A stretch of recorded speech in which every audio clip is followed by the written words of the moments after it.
Pass, Trump காலையில் இந்தியாவை பற்றி பேசியிருந்தாரு. அது என்ன நியூஸ்னு சொல்கிறீங்களா? 3 இம்பார்ட்டன்ட் ஈவெண்ட்ஸ் நடந்திருக்கு. சைனா கனடா மேல சில பொருட்களுக்கு அவங்க டாக்ஸஸ் விதிச்சிருந்தாங்க. இதுக்கு பதிலடியாக கனடா சைனாலேருந்து இம்போர்ட் ஆகக்கூடிய எலக்ட்ரானிக் வெஹிக்கிள்ஸ்க்கு 100% டாக்ஸஸ் போட்டிருக்காங்க. இந்த டாக்ஸ் போட்டோன்னா சைனா இன்னமும் அக்ரெசிவ் ஆகி கனடாவிலேருந்து இம்போர்ட் ஆகக்கூடிய ஆயில்ஸுக்கு 100% வரையும், அக்ரிகல்ச்சர் அண்ட் சீ ஃபுட்ஸுக்கு 25% வரையும் போட்டிருக்காங்க. இது போக அமெரிக்க அதிபர் ட்ரம்ப் என்ன சொல்லியிருக்காருன்னா, ஏப்ரல் 2ஆம் தேதிக்குள்ள இந்தியா டாக்ஸஸை கம்மி பண்ணி ஆகணும்னு சொல்லியிருக்காரு. அப்படி இல்லை அப்படின்னா ரெசிப்ரோக்கல் டாக்ஸஸ் நாங்கள் விதிப்போம் அப்படின்னு அவர் திட்டவட்டமாக சொல்லியிருக்காரு. இந்தியாவிலிருந்து சுமார் 7.5 லட்சம் கோடிக்கு மேலே அமெரிக்காவுக்கு எக்ஸ்போர்ட் பண்ணுறாங்க.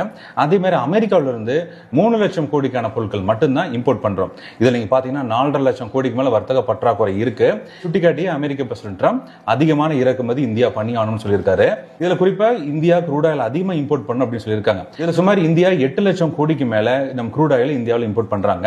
ஈரான், சவுதி மற்றும் UAE மற்றும் ரஷ்யா, அமெரிக்கா இருந்தா க்ரூட் ஆயில் வாங்கிட்டு இருக்கோம். இந்த ப்ரொடக்ஷனை மற்ற நாடுகள் இருந்து கம்மி பண்ணிட்டு அமெரிக்காவில இருந்து இம்போர்ட் பண்ணுங்கன்னு சொல்றாங்க.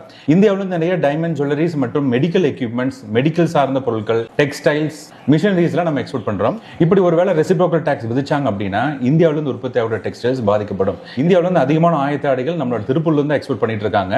ஒருவேளை அவங்க ரெசிப்ரோக்கல் டாக்ஸ் அதிகமாக விதிச்சாங்கன்னா நேரடியா இது திருப்பூருக்கு பாதிப்பு இருக்கிற மாதிரி தெரியுது. இது போக நம்ம கோல்டு அண்ட் சில்வர் அமெரிக்கால இருந்து இம்போர்ட் பண்றோம். இம்போர்ட் பண்ணி இங்க ஆபரணங்களா செஞ்சு திரும்ப நம்ம அமெரிக்காவுக்கு எக்ஸ்போர்ட் பண்ணிட்டு இருக்கோம். இது போக டைமண்ட்ஸும் எக்ஸ்போர்ட் பண்ணிட்டு இருக்கிறோம். இதுனா நம்ம டெக்ஸ்டைல் மற்றும் ஆபரணங்களுக்கு அமெரிக்கால இருந்து டாக்ஸ் விதிக்கிற மாதிரி தெரியுது. அப்படியே மிஷினரிஸுக்கும் எக்ஸ்டெண்ட் ஆகிற மாதிரி இருக்கு.